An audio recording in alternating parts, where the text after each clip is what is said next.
আসসালামু আলাইকুম রহমতুল্লাহ নাহমাদুহু ওয়া নুসাল্লি আলা মান লা নাবিয়্যা বা'দা আউযু বিল্লাহি মিনাশ শাইতানির রাজীম বিসমিল্লাহির রহমানির রহিম ওয়া ক্বালা রাসূলুল্লাহ সাল্লাল্লাহু আলাইহি ওয়াসাল্লাম লা তাদখুলুল জান্নাতা হাত্তা তু'মিনু ওয়া লা তু'মিনু হাত্তা তাহাব্বাতুম আওয়ালা আদুল্লুকুম আলা শাইইন ইযা ফাআলতুমুহু তাহাব্বাতুম আফসুস সালামা বাইনাকুম। নবী করিম সাল্লাল্লাহু আলাইহি সাল্লাম বলছেন, তোমরা জান্নাতে প্রবেশ করতে পারবে না যতক্ষণ না তোমরা ঈমানদার হও। আবার তিনি বলছেন, তোমরা ঈমানদার হতে পারবে না যতক্ষণ না তোমরা পরস্পরকে ভালোবাসো।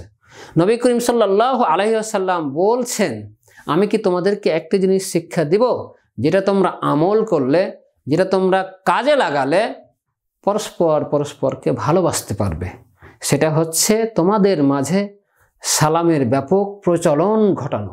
নবী করিম সাল্লাল্লাহু আলাইহি সাল্লামের ভাষ্য অনুযায়ী আমরা যদি আমাদের মাঝে সালামের ব্যাপক প্রচলন ঘটাই তাহলে আমাদের মাঝে ভালোবাসা বৃদ্ধি পাবে, আমাদের মধ্যে মমত্ববোধ জাগ্রত হবে।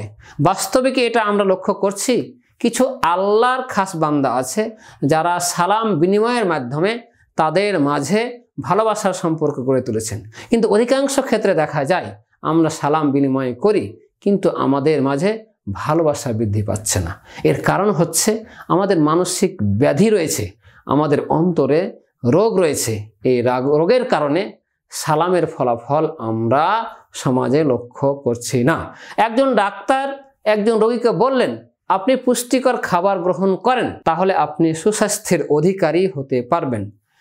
ডাক্তারের কথা অনুযায়ী রোগী পুষ্টিকর খাবার গ্রহণ করলেন, কিন্তু তার পেটে বদহজমের সমস্যা থাকার কারণে খাদ্য হজম হলো না, তার শরীরের কাজেও লাগলো না, তিনি সুস্বাস্থ্যের অধিকারী হতে পারলেন না। তাহলে রোগী বলবেন ডাক্তারের কথা অসত্য? না, ডাক্তারের কথা অসত্য নয়। পেটের সমস্যাই হচ্ছে পুষ্টিকর খাদ্য খাওয়ার পর সুস্বাস্থ্যের অধিকারী না হওয়ার কারণ। একইভাবে আমাদের মাঝে মানসিক ব্যাধি রয়েছে, মনে রোগ রয়েছে, এই জন্য আমরা সালাম দিচ্ছি, সালামের কার্যকর প্রভাব আমাদের মাঝে আমরা লক্ষ্য করছি না। আমরা যদি আমাদের অন্তরকে পরিষ্কার করতে পারি, আমাদের অন্তরকে ব্যাধিমুক্ত করতে পারি, আমাদের অন্তর থেকে হিংসা এবং বিদ্বেষকে দূর করতে পারি, তাহলে আমরা সালাম দিলে আমাদের মাঝে ভালোবাসা বৃদ্ধি পাবে। আল্লাহ রাব্বুল আলামিন বলেছেন, কদ আফলাহা মান তাযাক্কা ওয়া কদ খাবা মান দাসসাহা। যে ব্যক্তি তাদের কালবকে, অন্তরকে পরিশুদ্ধ করলো, একেবারে পরিষ্কার করলো, সে সফল হয়ে গেল। আর যে ব্যক্তি এটাকে ধ্বংস করে ফেললো, যে দূষিত করলো, কলুষিত করলো, সে একেবারে নষ্ট হয়ে গেল, সে ধ্বংস হয়ে গেল।